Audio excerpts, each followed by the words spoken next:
Hi, I'm Jonni from JonniGood.com, and I just want to take a few minutes to introduce myself and let you know what I'm doing here on this new website of mine. I know that a lot of you who are seeing this video actually know me already from UltimatePaperMache.com, because that's where I've been on my online persona, I guess you could say. I've been teaching paper mache sculpture. Most of the tutorials I've got out on the website are animals, because that's kind of what I do. That's what I'm always really interested in. I have a whole house full of animal sculptures now because of that website. And I've also got some books out on Amazon.com showing people how to sculpt mostly animals. I've got some masks out there too that do have a few people in them, but most of them are animals, because that's just kind of what I do. Now that I'm doing my paintings and my prints on this brand new website, you might think I'm kind of heading off in a new direction. But this new project of mine has actually been bringing up a lot of memories for me, because I sold animal prints, wildlife portraits, at the Pike Place Market in Seattle in the 1970s. And that was so long ago that the kids were still carrying boom boxes on their shoulders. Remember the boom boxes? That was before they invented the iPod. That's how long ago it was. When I first got there, I was a small town girl. I'd never really been in big cities before at all, and the market was just incredibly busy, and there were so many people, thousands of them milling around all the time. But when I saw the line of artists and craftspeople out on the long tables, you have to go by you have to walk by all of the fruit and vegetables, and then you had to walk by those guys throwing the fish back and forth. They were doing it back then too, and they still are. And then you got to a place where there were up to 200 craftspeople and artists selling their own work on these long tables. The ones who were lucky were underneath an overhang, like a roof, to keep them from getting wet, because a lot of times Seattle rains, and it was kind of nice to have a little bit of protection. But it was outside, basically, just with that roof over them. And there were so many different things being sold there. It was like the real world version of Etsy.com. You could see everything there. And as soon as I saw that, I decided I had to do that too.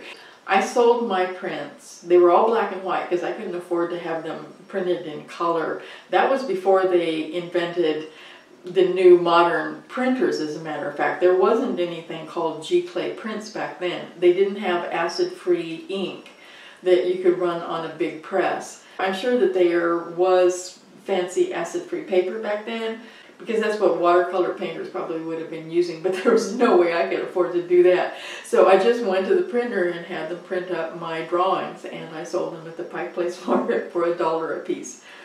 Because I had no business sense, obviously, at all. But I did manage to stay there for maybe 4 or 5 years, which is, I think that was pretty remarkable, considering. After that, I went on and had real jobs, secretary and customer service. I helped manage a chiropractic clinic for a little while for a family member, and just a lot of different things. Worked in factories, believe it or not. Actually, the factory jobs were more fun than the office jobs, because you got to talk to people all the time. You weren't like stuck in a cubicle. But I always kind of wanted to get back to my artwork. So in 2002, I think it was, I created my first website online. And in 2008, I started the UltimatePaperMache.com blog just as a hobby. And a surprisingly large number of adults have found that website, and we've created a beautiful community out there that's really cool. So now what am I doing now? What is this all about with my prints and my paintings? What I'm doing is basically the same thing I did before. Like I said, way back in the 70s. I'm painting what I want to.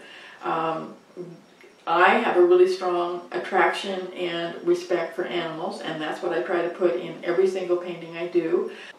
And I also want every single one of them, if at all possible, to look like the portrait of a friend, because I want my prints and paintings to actually be a part of your family for a long time. Now, when I told you, remember back in the 1970s when I was selling those black and white prints, I still get emails, probably 3 or 4 every single year. People find me out on Facebook or Google, and they find my name, and they contact me just to find out if I'm the person who created a print that they've had in their house all that time. I'm just amazed every time I get one of those emails, because I kind of have forgotten about those prints. They were made a long time ago. But the fact that people are still enjoying them and they're still on someone's walls, that is just really cool. And I'm hoping that that will happen with my new ones too. Now, there have been some big changes since then. Aside from the invention of the iPod, they also have invented acid-free inks that don't fade. They didn't have those then. I can now afford acid-free museum quality paper, which I couldn't before. And so all of my prints are officially Giclee prints. Even the ones that are on canvas can be called that because of the type of printing machine that they're using now, and because of the quality of the inks. And that makes me really happy, because I really am hoping that my portraits of animals will be in your family for a long time. Now, if you have any questions at all about the prints, or, well, any questions whatsoever, if you just wanted to talk, you can get a hold of me at Jonni@jonnygood.com, or just click the contact button up in the upper right-hand corner of my website, and you can get a hold of me. I do read every email, and I do answer them, so I just really like hearing from you, so feel free to send me an email. Also, if you have any ideas for what kind of animals that you would like to see in my collection, please let me know. I don't have very many yet. I've been spending so much time just putting the store together, and all the technology that's required to put this new website together has been kind of frustrating. So I haven't had as much time as I would like to actually create more paintings. So if you have any ideas for what you'd like to see added to the collection, please let me know. You might have an idea for an animal that I just haven't thought of yet. So if you have an idea for me, please let me know. You just go ahead and contact me. That's all I have for you today. Thank you very much for watching. I appreciate it.